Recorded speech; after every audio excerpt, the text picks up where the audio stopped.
Careful with Johnny Pecker.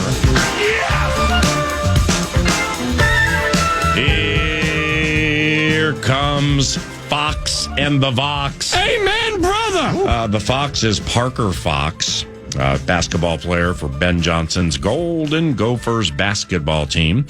Follow Parker, the Fox with the box, at Parker Fox 24. And he joins us now from the 651 Carpets Plus studios. Did you ride your bike over here? And good morning. I did not. I opted out of the bike. Why? I took the car. I should have. It's actually a beautiful day. Is it an electric bike? One of those cool things? Yeah, Those things are sweet. Thing moves, yeah. And I live about 5 miles from campus, and I can honestly get to school faster on the bike, taking the transit way versus having the car and having to deal with parking in Dinkytown, which I'm sure you've experienced. Not a fun thing. So, well, you see, you're not lazy by using the electric part. You're smart, and here's why.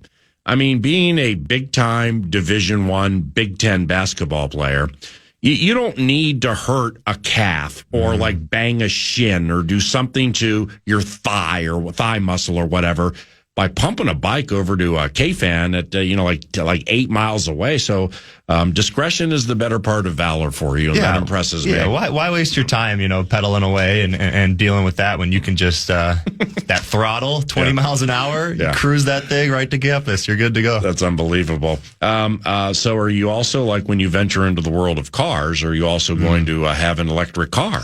That's a good question. Right now, I think it's a 97 Volvo cross country. Wow. 216,000 on it. Jeez, and it still runs? Oh, it's clicking, man. Oh, keep that thing, dude. Go for $500,000 on that. Absolutely. I'm riding that thing till it stops riding. So, that thing is a beauty. It was my mom's, handed down to me. So, and it's free. There's no payments on it. There's nothing to worry about. It's a free car. So why do anything different? Your school's football team is hot, and thanks for the help with PJ Fleck right there at the end. Good work over there by PJ and his staff. Oh yeah, I mean they're doing a lot of things really well. We were talking about in the training room yesterday.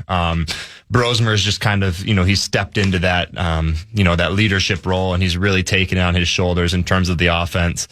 You add that with a dynamic running back in Darius Taylor, and I say dynamic because a lot of people think it's his running game that's really talented. But if you look at his numbers over the past couple of weeks, they're really featuring him in the passing game. A lot of them are checkdowns, yes, but like you mentioned earlier, he's running some really nice routes out of the backfield, and they're springing him loose. You tally that with a really solid secondary. You got a good kicker. You got a good special teams. It just seems they're doing some really good things there in Dinkytown, and I'd love to see them. They got 3 left. You got Rutgers, you got Penn State, and you got Wisconsin. If you find a way to win those 3, you play yourself into a really good bowl game. Obviously, Penn State's a really good team. You're already bowl eligible, but just love the way this team is kind of transcending forward down the stretch here. With Darius in particular, because that's been the growth of Brosmer has been kind of linked hand in hand with lack of turnovers, lack of mistakes. As a matter of fact, PJ spent a significant part of that segment, just last segment, talking about the lack of mistakes leading to success. And on a day where you got Bielema's group, and at times they're going to shut you down, Darius Taylor led the team in receptions, I believe, on Saturday. I think he had 8 or 9 of them. And so the ability to have that outlet to keep Brosmer doing the things he does so well, in some ways managing the game and mitigating mistakes, that safety outlet is an absolute killer if you're trying to beat the Gophers right now. Well, no doubt about it. And it wasn't like Max was some sort of superstar, in Urbana-Champaign last week against a top 25 team. He was 22 for 37 for 213 and a touchdown. 55.5 QBR, but he just, the way he goes out there and the way he put together that last drive and gets his guys motivated. And I think you guys have seen it on Twitter and X, I should say, and social media. And I see it in the cafeteria and walking around the building, just the demeanor he has. It's a guy you want to follow. And obviously, like you mentioned, featuring Darius Taylor, not risking throws downfield. They had a really great 37-yard toss to Daniel Jackson over the shoulder. That was a heck of a play. We needed that play, but just making the simple and easy plays, checking it down to Darius. And when you have a guy like that, the more you can get the ball in his hands, the better. Just like PJ mentioned, he touched the ball 31 times, different style than Mo Ibrahim did back in the day. But just being able to get the ball in his hands, like you said, 9 catches for 58 yards. That's you're doing something right when you got the ball in his hands. They're going to have to figure out how to reward teams moving forward. And it's been talked about before. I get it. But when you have 18 teams, when you have a ton of teams in the Big Ten, and I think maybe it's tomorrow where the playoff list, the college football playoff, the 12 teams are going to be in the mix. Moving forward, let's say the Gophers win out. Let's dare to dream for a little bit. They handled Penn State 5 years ago at Huntington Bank. They can do it again. But a 9-3 team, they will be eligible for a cool bowl. Yeah. But you also kind of feel like you're leaving pockets turned out a bit, and so when you eliminate the rivalry games still matter, the ability to end the season with the finale. I think it's in Madison. You beat Bucky, you take the axe. That's super cool. But at some point they're going to have to bring some sort of incentive back into the mix, whether it's divisions, how they group them, etc. Because other than the rivalry games, you're going to have a lot of people living in that 8-9, maybe even in a weird year, a 10-win team that is neither in the playoffs nor certainly a bottom feeder. And I think that's going to leave some schools and some fan bases wanting more. Well, I think you're 100% right. And it's like, you play in this Big Ten and you say it's the best or this or the SEC is the best conference in football. And you're a team that's right on that fringe. And yeah, you want that one against North Carolina back. You want that field goal to go through the uprights and you win that one. And now it's like, hey, we're 10-2. But no, I think you're right. I think this team is really close to where they want to go. And it's going to be interesting to see what this college football playoff committee does. Obviously, there's a lot of teams that are probably deserving to kind of sneak in that last couple spots. Do you feature a team in a big conference that had a couple losses, or do you go with a team that is undefeated in a lesser conference? One of those kind of situations. But I'm excited. I think this 12 team is going to be different. I truly do think, though, that the top 4 teams are the top 4 teams. We're going to probably see them, in the top 4. But what an awesome experience to watch more big time football. Hey, Parker, just as an aside, because old people have been known to get catfished. I don't go on here. Caitlin Clark, is she really going to Europe? I have not. I mean, it's like I've seen so much, and like I've watched some YouTube, like little quickie clips and everything. But I haven't taken the step to recognize, is this real? And as a small aside, it's important to you're talking about catfished in terms of seeing information on social media that could be made up. Oh, yeah. You're not talking about being catfished on dating sites. No. I'm not talking about that. I'm talking about calling Nordo and like some bunk Adam Schefter count when I'm in Key West having no. I put something on Twitter.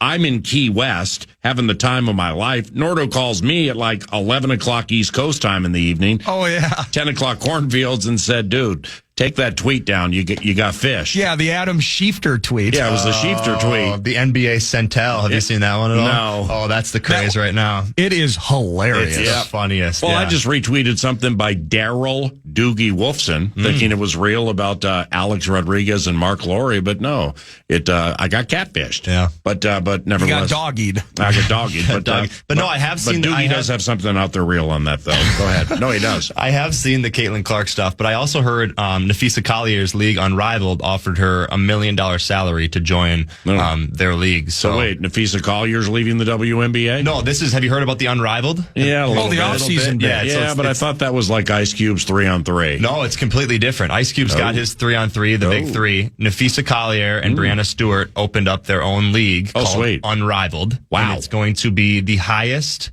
salary for women's sports, professional sports per player. I think that as of right now, there's 26 players or something like that, and they're going to play a 3-on-3 full court condensed 3-on-3 league. Cheryl, be in the offseason. Cheryl, cover your ears. Yeah, right. Exactly. If they don't get Caitlin, ain't nobody watching. No, 100%, and that's why they're throwing $1 million at her. They need to keep the gals from going to Chechnya and all over the place during $1 million? $1 million for the Unrivaled. Her fever salary is before taxes. Her fever salary is $76,000. And now they're throwing $1 million at her to play on the Unrivaled, and if she plays in Florida, there's no state income tax down there either. So there are additional incentives. There you go. We need a CPA to join the show. We need somebody smarter than us over here. But all right. They're like you said, they're just trying to get Okay. the girls to not go overseas, go to Europe, go to Russia like Brittany Griner and get stuck over there and all that kind of, stuff. So I look forward to it. I'll definitely Brittany doesn't get stuck over there if she doesn't have that little pen. That's also very true. Let's put that thing in context. All right, 3-2. Now, really? So that if Caitlin Clark is not in the WNBA, there are going to be a lot of newbies not watching Ion on a Friday night. Like you, right? I didn't say that. I like Ion. That's Criminal Minds. That's the Criminal Minds channel. I like to watch that.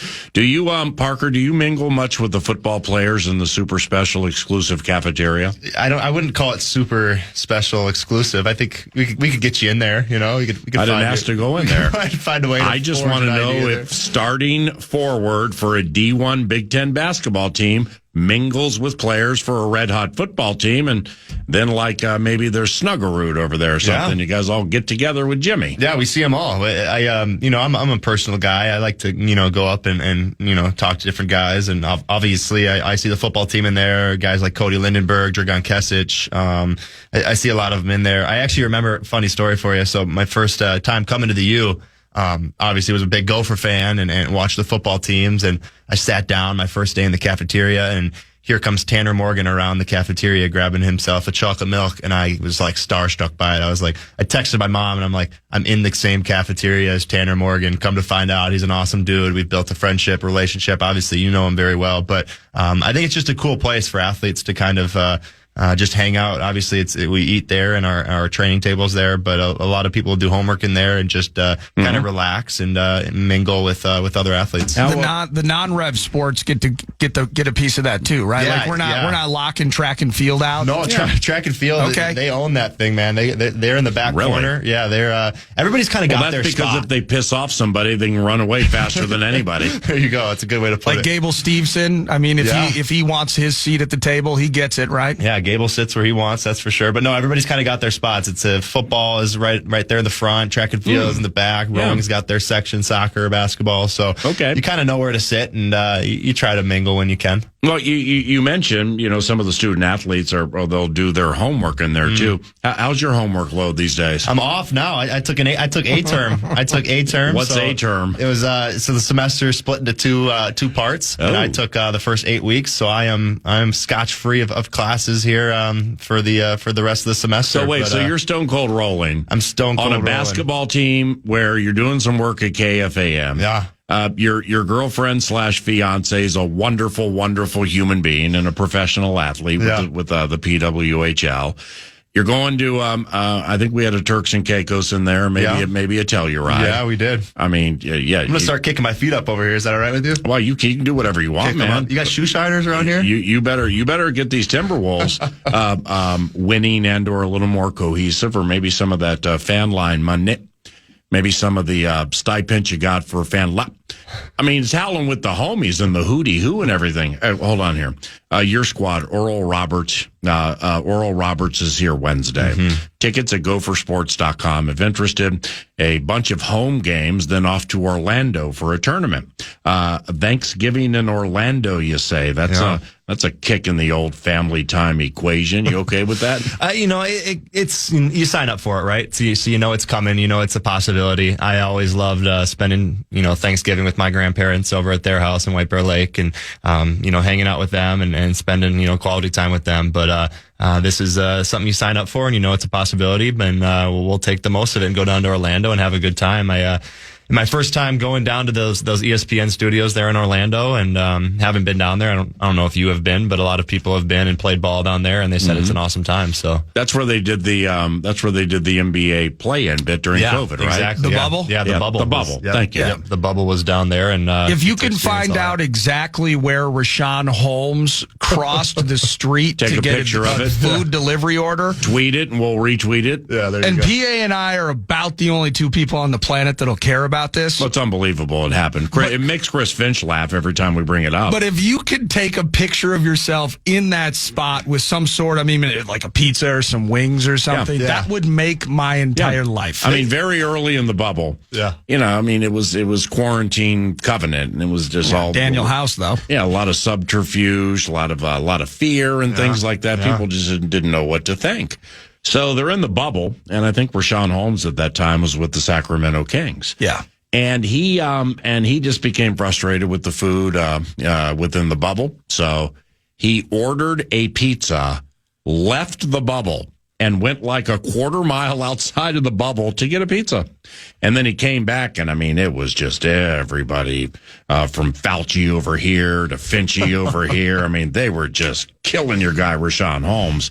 He mentions Daniel House, who was a sharpshooter for the Houston Rockets. Yeah. Well, the problem they had with him is he couldn't stop hitting on COVID testers. Yeah. Well, do it. So they had to boot him out of the bubble. And the Jimmy Butler drama, too. What was that? Oh, he had a little drama with Rachel Nichols. Oh yeah. There was rumored to be a thing. Yeah. That was Lou Williams and the In catfish. the bubble, he did. He wouldn't. I mean, did he go P. Diddy on it and wouldn't let her out of the bubble? I don't know if he would pee a full Diddy at it, but I remember hearing those it was rumors. consensual. I we did were know pushing that. the envelope a little bit today, boys. I did hear that there's another player living below Jimmy, and he said that you could consistently hear the basketball bouncing on the floor. Well, Jimmy, that wasn't a basketball. Hopefully it was a basketball, but Okay. who knows? Right. Andy Katz named your teammate Dawson Garcia the fourth best wing in the land. Yeah. And Dawson was also named to the Center of the Year watch. What gives here? Yeah, I think that's the versatility. I think that's what I ended up tweeting out. It was kind of humorous in nature, but at the same time, definitely serious. I think Dawson is as a unique of a player you'll see, kind of Julius Randle-esque in that way, where got one of the tightest handles I've seen from a big man, and he stands at 6'11". I don't know how much he weighs these days, probably about 240, 250 pounds. So just his strength, his size, his athleticism.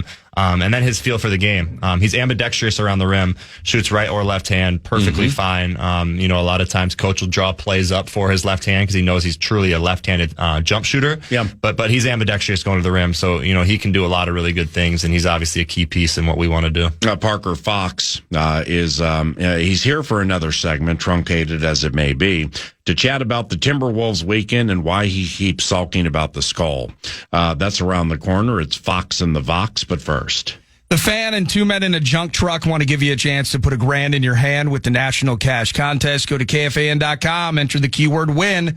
You might win $1,000 with the keyword win at KFAN.com.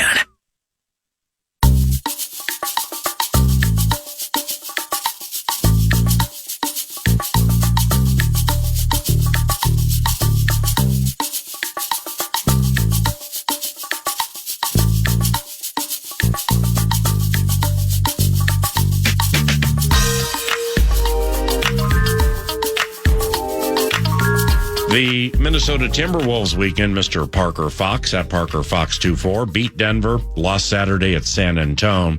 How about the Christian Brown dunk on Stifle Tower? I mean, that was nasty. Yeah, that was sweet, and I think the rest of the NBA like to see it too. Obviously, Rudy isn't a fan favorite amongst his peers. I didn't think about that. Why is that? I think it's just, and I think the guys that play with him like playing with him. It seems that Anthony Edwards has a good relationship with them, and obviously he's a 4-time Defensive Player of the Year. I think for the most part, people think he's a little overrated, which you and me have seen in Rudy's game. He's not an offensive prowess. He's not a guy that's going to go get you 25, but he's going to defend the rim and he's going to jump at every shot. And like you said, when you're a shot blocker, you sometimes you're going to get poked on and you're going to get dunked. And Christian Brown got him, but I don't think Stifle didn't jump. Yeah, he probably just a little bit. And just stayed grounded. We call that a wall up. We call it a Roy Hibbert. Up. You remember Roy Hibbert back in the day? Oh, Georgetown, then Indiana, of course. Yeah. Hey, there you go, Roy Hibbert-esque type of wall up there. But Christian Brown put it on him, and obviously Rudy took exception to the little flex in the face, which is that's the nature of what we do, right? You're a high level competitor. Bill Self didn't teach him that. No, Bill Self did not teach him that. That was self-taught there. But and then Rudy, puts him in the headlock. Here comes Russell Westbrook, who everybody knows Russ is a fiery, feisty guy. Yes. But you can always tell in those moments, and who am I telling? I mean, you've probably been involved in things like this.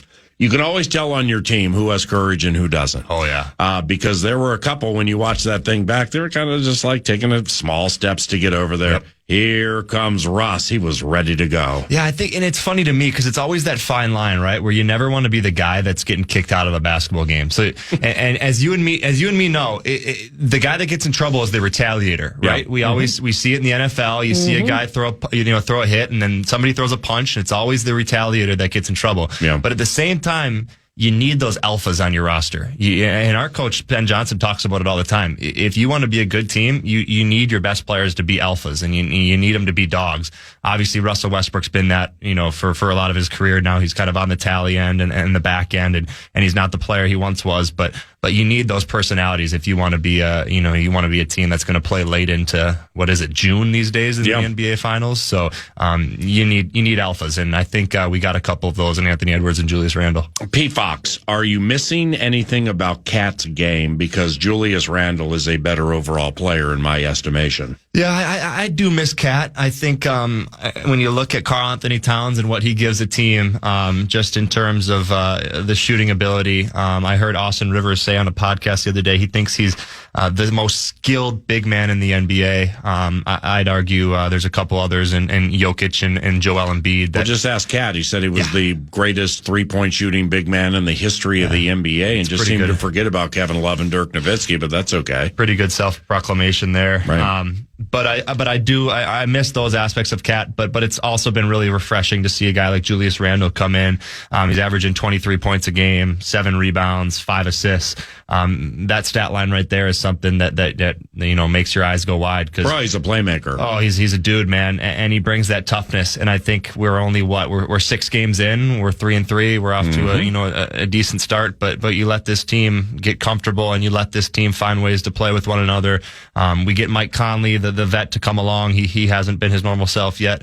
But I think Julius Randle is going to be a really key addition to what this team wants to do. And I think, if you ask Finch, we got a lot tougher. I think, and I understand the Finchy Conley plan, and I'm not big second guess guy. And, Finch, when he was on the radio show last week, he said the Conley ideal minutes per game is 26.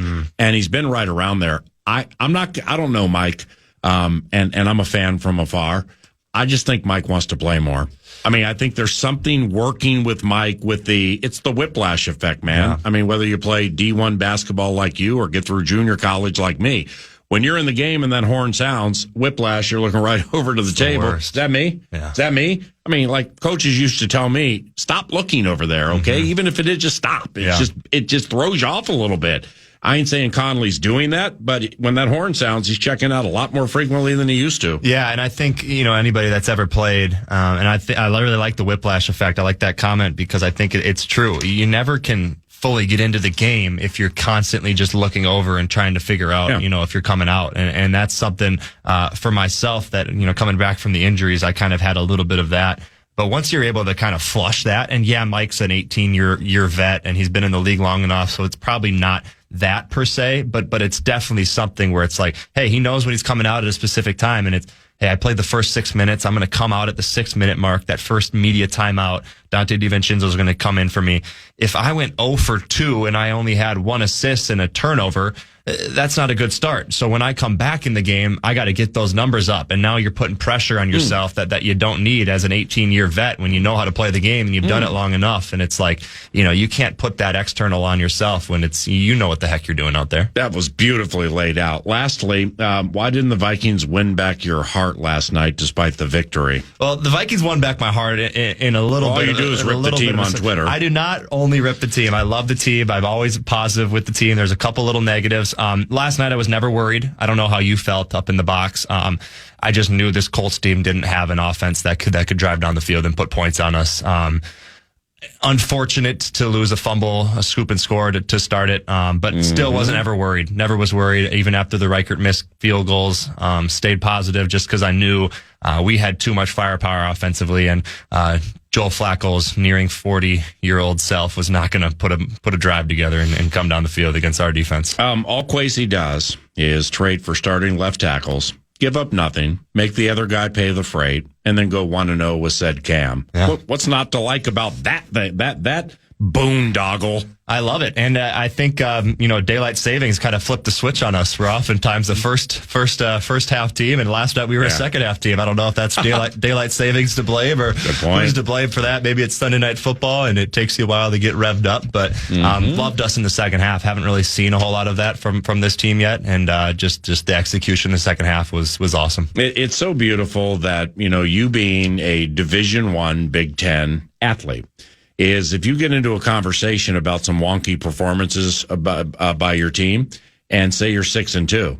Well, you're like, bro, we're 6-2. Yeah. Scoreboard, we're 6-2. Standings, scoreboard, standings. Yeah. But when it involves your football passion, it's 6-2, but Quasey rocks. But I mean, we got this, and Sam threw it to 44, and then Addison was open, and Bradbury got ran over. And it's not that man. And nobody stepped on his foot, by the way. Yeah, I think he just kind of got he got big boyed on that one. But how about that linebacker from Indianapolis? Whew, Zaire Franklin, 44. My goodness, he's fantastic. That tackle on Aaron Jones there in the B gap. Oh. He has, I think it's 27 games in his career of at least 10 tackles. Wow. He's Colts linebacking immortality and 90 Grover Stewart. Again, I'll say it for a second. I got no idea what he makes, but it ain't enough. I mean, he's and he's fast. Yeah. All right, you're the best, and I will see you next Monday, okay? That's Parker Fox at ParkerFox24. Follow him on Twitter, please. When we return, we will replay Nordo's montage that started 9 to noon. Why? Because your Minnesota Vikings are back on their feet again. Left tackle played pretty well, too, didn't he? The GM is crazy. The GM is crazy. The GM is crazy. I believe. And here we are with the Jacksonville Jaguars next on the entertainment docket, followed by the team that plays in Nashville with the bad quarterbacks, followed by the Chicago Bears. Caleb Williams' father, passive-aggressively, I believe, took a shot at the Bears coaching staff via social media a few days ago. And speaking of being catfished, someone could tell me if it's accurate or not. I saw some tweet rolling around that, like, Addison's dad, I think, was commenting. Oh, the Rolando Addison thing or whatever. Well, I think it's like Stevie Wonder could have seen Addison I saw that.